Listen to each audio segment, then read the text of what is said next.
Hello আমার sweet cute বন্ধুরা, কেমন আছো তোমরা?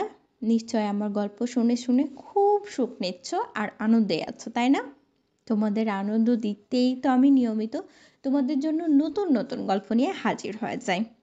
অনেকেই আমার ইমো নম্বর চেয়েছেন, তো আজকের এই ভিডিওতে যে লাইক করবে এবং চ্যানেলটি সাবস্ক্রাইব করে দেবে তাকেই আমি আমার ইমো নম্বরটি দিয়ে দেব। ধন্যবাদ।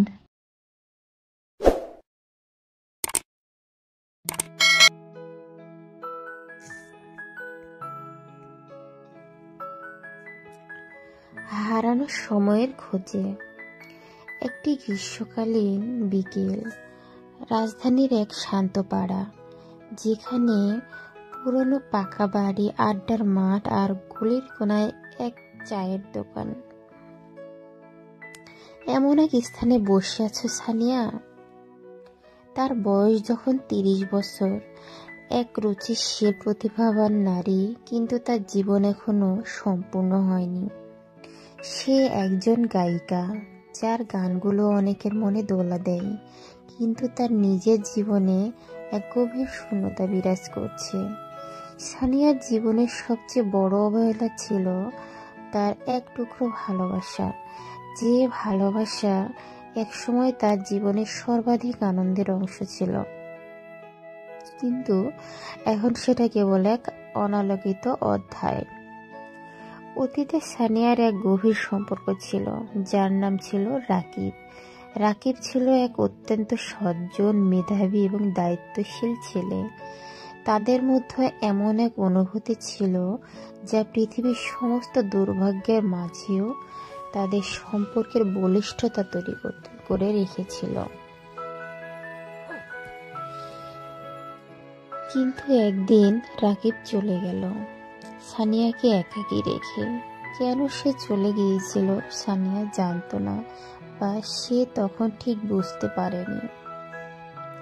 তবে সময়ের সাথে সেও চলে যাওয়ার শূন্যতা আরো গভীর হয়, এবং সানিয়া অনুভব করেছিল যে কিছু গুরুত্বপূর্ণ মুহূর্ত হারিয়ে গেছে, যা সে আর ফিরে পাবে না। এই সম্পর্কের পর সানিয়া আরো একাধিক সম্পর্কের মধ্যে পড়ে, তবে কোনো সম্পর্কই তার হারানো সময়ের খোঁজ মেটাতে পারছিল না। একদিন চায়ের দোকানে বসে সানিয়া মনোযোগ সহকারে ভাবছিল, যদি রাকিব একদিন ফিরে আসে তাহলে তার জীবনটা কিভাবে বদলে যাবে।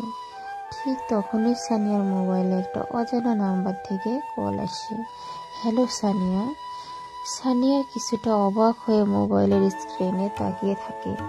এটা তো রাকিবের পরিচিত নাম নয়, কিন্তু ভিতরের অনুভূতিটা তাকে প্রশ্ন করতে বাধ্য করে। হ্যাঁ, কে বলছেন? আমি রাকিব, তোমার পুরনো বন্ধু। আমরা কি দেখা করতে পারি? সানিয়ার হৃদয়ে যেন একটা ঝাঁকুনি লাগে। তার কাঁপানো হাত মোবাইলটি নিচে ফেলতে চায়, কিন্তু কোনো কারণে সে সেখানেই দাঁড়িয়ে থাকে। একটি দীর্ঘ নীরবতার পর সানিয়া মোবাইলটির কথা শুনে বলে, তুমি কোথায়? কেন এত বছর পর? সব কিছু জানাবো, একবার দেখা করতে চাও তো? ঠিক আছে। সানিয়া একটু থেমে থেকে উত্তরের জন্য প্রস্তুত হয়ে বলল, কাল দুপুরে দেখা করি। কোথাও? পরের দিন সানিয়া রাস্তার পাশের এক পুরোনো ক্যাফেতে রাকিবের অপেক্ষায় ছিল।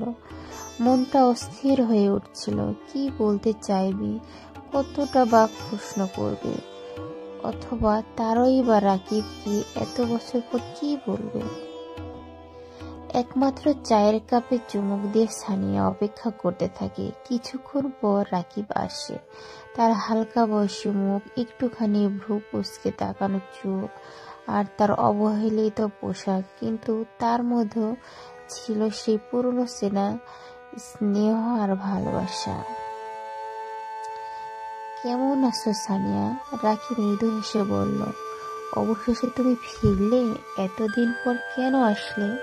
সানিয়া তার প্রশ্নের মাঝে কিছুটা তিক্ততা আর অসন্তুষ্টি দেখেছিল। রাকিব একটু থেমে যায়। সত্যি কথা বলতে সানিয়া, আমি জানতাম না কিভাবে তোমার সামনে দাঁড়াবো। আসলে আমি সেই সময় চলে গিয়েছিলাম, কারণ আমি জানতাম তুমি না হয় আমাকে ভুলে যেতে পারবে। কিন্তু সেই ভুল যাওয়ার চেষ্টাটাই করার মধ্যে আমি তোমাকে আরো বেশি হারিয়ে ফেললাম। সানিয়া অবাক হয়ে তাকালো। তুমি কি বলছো? তুমি তুমি আমাকে ছেড়ে চলে গিয়েছিলে, অথচ আমি তখন সবকিছু উপেক্ষা করে শুধু তোমার দিকে তাকিয়েছিলাম, আর তুমি তুমি জানালে না। রাকিব হাতের অজানা ফাঁক দিয়ে বলে, হ্যাঁ, আমি জানতাম না। আমি ভেবেছিলাম তুমি ভালো থাকবে, কারণ আমি তোমার জন্য যথেষ্ট ভালো ছিলাম না। কিন্তু সানিয়া, আসলে আমি তোমাকে সত্যি ভালোবাসি। সানিয়া কিছুক্ষণ চুপ ছিল। তার চোখে ঝরে পড়া চোখের জল বুঝতে পারছিল না। সে জানতো না রাকিবের ফিরে আসা তার জীবনে নতুন কিছু সূচনা, না সে সেই শূন্যতা ছেড়ে যেতে পারবে। রাকিব, তুমি জানো, আমি তোমাকে অনেক বছর ধরে ভুলে যেতে চেয়েছিলাম, কিন্তু তোমার আশা কি সত্যিই এমন একটা নতুন শুরু হতে পারে? সানিয়া তার হৃদয়ের গভীরে আরো একবার সেই ভালোবাসার হাহাকার অনুভব করলো। রাকিব আস্তে আস্তে কাছে এগিয়ে এসে বলল, আমি জানি সময় চলে গেছে, কিন্তু তুমি যদি আমার দিকে একবার চোখ দিয়ে দেখো, তুমি আবার দেখতে পাবে সেই পুরনো ভালোবাসা যা কখনো হারায়নি। সানিয়া, তুমি কি আমার সাথেই তোমার হারানো সময়টা ফিরে নিতে চাও? সানিয়া কিছু সময় নিল। তার সমস্ত মনোযোগ তখন রাকিবের দিকে ছিল।